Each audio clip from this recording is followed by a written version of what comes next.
Halo teman-teman semua, Assalamualaikum warahmatullahi wabarakatuh. Shalom, Om Swastiastu, Namo Buddhaya, salam kebajikan. Yang saya hormati Bapak Dadi Mutada selaku dosen pengampu otonomi daerah dan teman-teman yang menyaksikan video ini.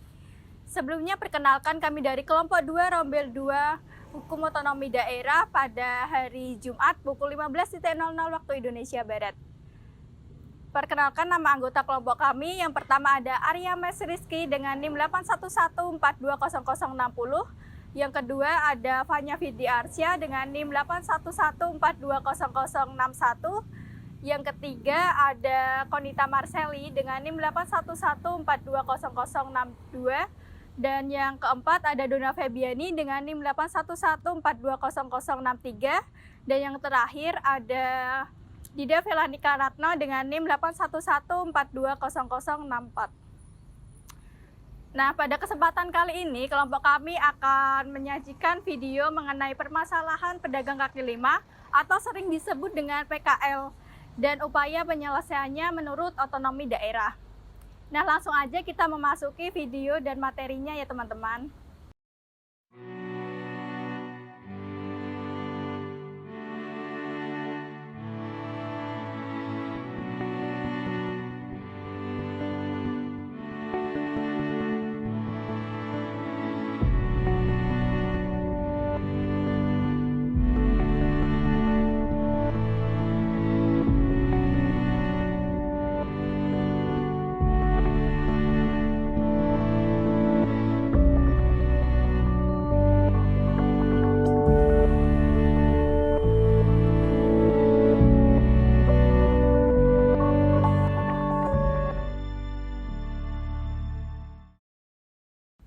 Kota Semarang merupakan ibu kota Provinsi Jawa Tengah yang merupakan kota metropolitan terbesar kelima setelah Jakarta, Surabaya, Bandung, dan Medan.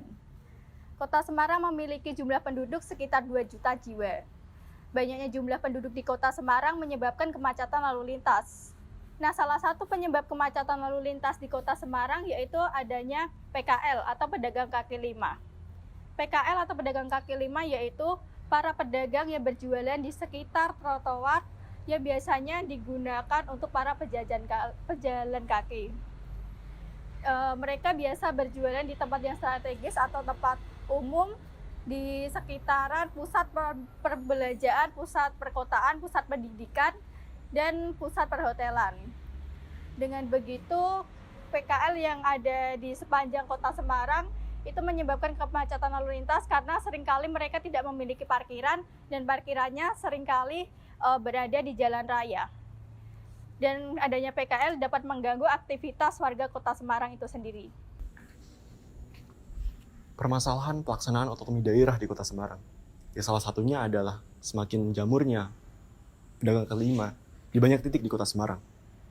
Seperti hal yang ada di Jalan Suratmo, kemudian di Taman Sampangan, kemudian ada di sekitaran Rumah Sakit Karyadi, dan di banyak titik lainnya di Kota Semarang.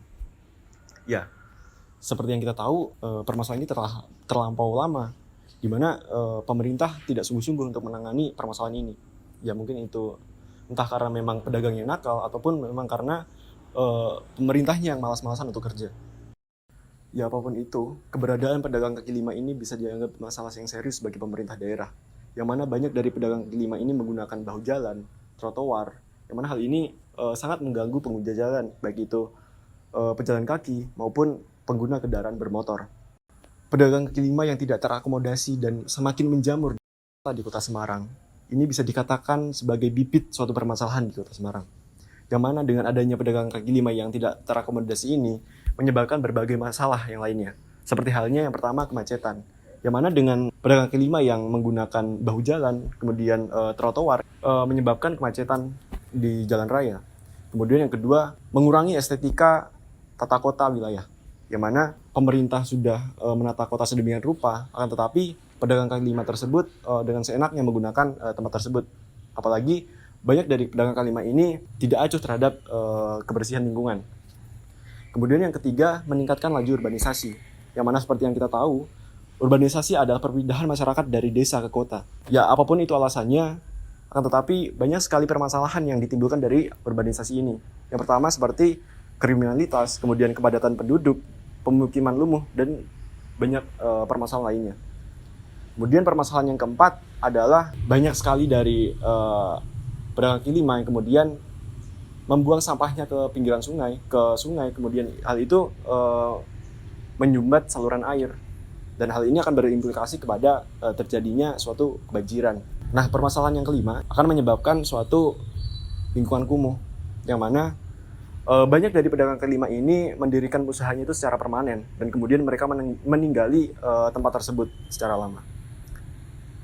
Ya, masih banyak lagi permasalahan-permasalahan lainnya yang ditimbulkan oleh pedagang kaki lima. Halo teman-teman semua, sekarang kita lagi ada di Jalan Suratmo, Kota Semarang. Di sini kita lagi memantau bagaimana keadaan pedagang kaki lima atau biasa kita sebut dengan PKL yang ada di sekitaran jalan sini. Nah, di sini di sebelah kanan saya ada banyak sekali PKL yang menggunakan bahu jalan. Dan nanti kita akan lebih lanjut melihat bagaimana para pedagang kaki lima menggunakan bahu jalannya di belakang sana.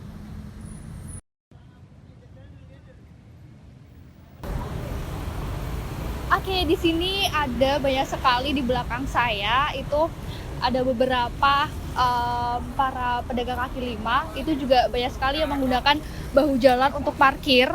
Itu ada banyak sekali motor ya, dapat dilihat teman-teman semua di belakang sana. Untuk lebih dekatnya lagi kita coba sampai ke sana.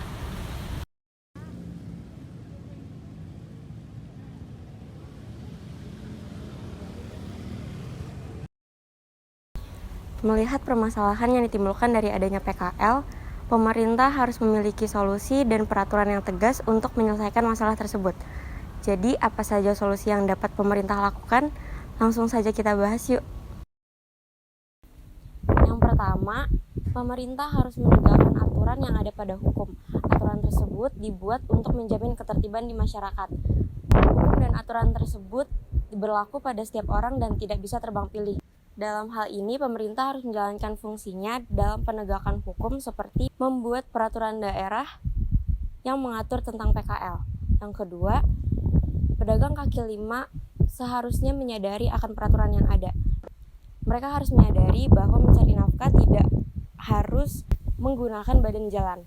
Yang ketiga, model Jokowi Solo dapat menjadi solusi alternatif bagi penyelesaian masalah PKL liar di Kota Semarang. Yang keempat, pemerintah seharusnya memberikan perhatian untuk meningkatkan dan memberdayakan pedagang kaki lima agar lebih baik secara profesional, tempat, maupun cara-cara yang lebih bagus dalam berdagang. Hal ini didasarkan pada Instruksi Presiden Nomor 6 Tahun 2009 tentang ekonomi kreatif dan berdasarkan Peraturan Menteri Dalam Negeri Nomor 41 Tahun 2012 tentang pedoman dan pemberdayaan pedagang kaki lima. Dan yang terakhir, dalam penataan PKL, pemerintah seharusnya memberikan kajian tentang sosial ekonomi dan sosial masyarakat di daerah setempat.